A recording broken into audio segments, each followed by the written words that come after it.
Hi,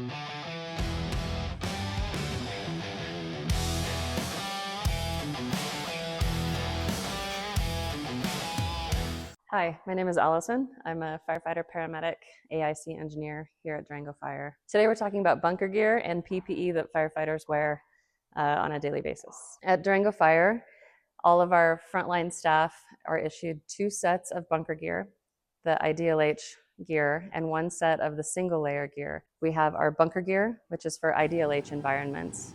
It's been designed to protect us from heat and moisture in structure fires. And then we have our single layer firefighting gear, which is meant to be used for car fires, extrication, and wildland fires, anytime we're not in that IDLH environment that requires the heavier protection of the bunker gear. Our single layer gear is very comfortable. It's lightweight, it's easy to work in, it's easier to maneuver in, it doesn't restrict at all. Our bunker gear is very heavy. It's 3 layers of protection with a moisture barrier, which kind of traps the heat in, but it also protects us from external heat. It's like working out in a heavy duty snowsuit. Think about the heaviest ski equipment you have, put that on and go to work. It's heavy, it restricts movement to some degree, and it definitely increases our core temperatures. An SCBA is the self-contained breathing apparatus. That's the air pack that you see firefighters wearing and clipping into. That's our breathing air. When our tones go off and dispatch tells us what we're responding to, then we know which gear is going to be most appropriate, generally speaking. Car fires often will put on our bunker gear because we're not sure of the carcinogen or the risk, how big the fire is, and the leveling up the level of safety is always better. One of the things that new recruits deal with and have to get out of the way immediately is any issues with claustrophobia. Once we put on our bunker gear, we put on our SCBA mask and our hood, it narrows our field of vision, and we put our air on, we're a little bit air restricted. And then we go into confined space environments. If you have an issue with claustrophobia, it's probably going to be a problem. We do lots of evolutions at our training tower. We pull the hose, we go interior in the dark, smoky environment. We practice crawling, pulling hose, and moving through those environments. And really, the only thing that's going to make it better is time and gear and practice. Ready, set, go. In order to get their Fire 1 certification, new recruits have to be able to put their bunker gear on within 1 minute, and then put their SCBAs on and go on air within another minute. So for a total of 2 minutes from uniform to on air, ready to go interior.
Just a little bit about the full bunker gear ensemble for structure for firefighting.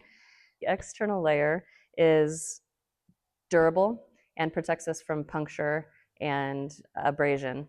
It also protects, it's meant to protect the 2 inner layers, which are going to protect us the most. The internal layer, layer 2, is our moisture barrier protection. This protects us from steam and liquid contaminants.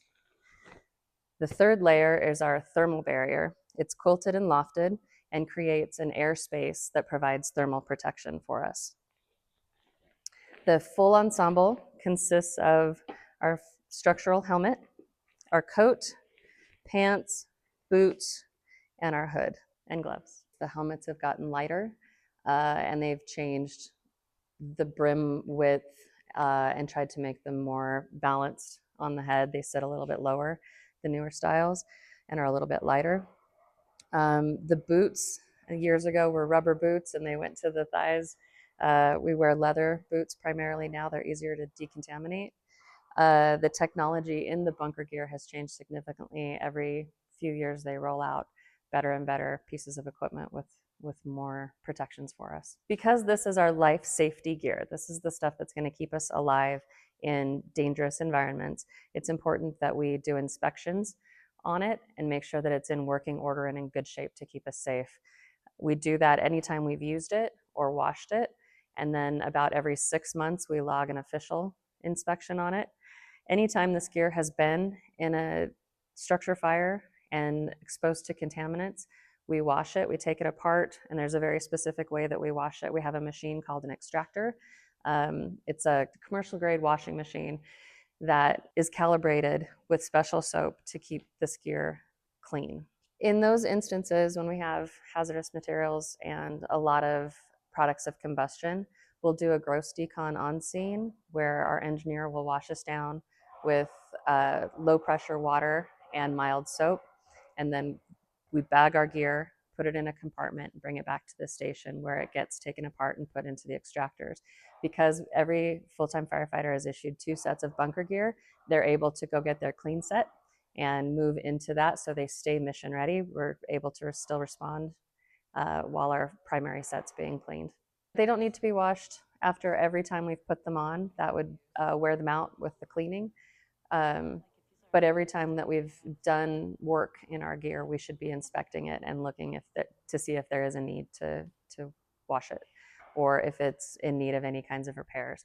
If a firefighter is going through their gear and finds a tear, if they've had an ember fall on them and they have a little hole in their gear, they report that right away, and we send that off to be repaired by a professional repair company that's licensed and certified. One of the biggest threats to firefighters today is cancer. We are at much higher risk of being diagnosed with some kind of cancer in our career.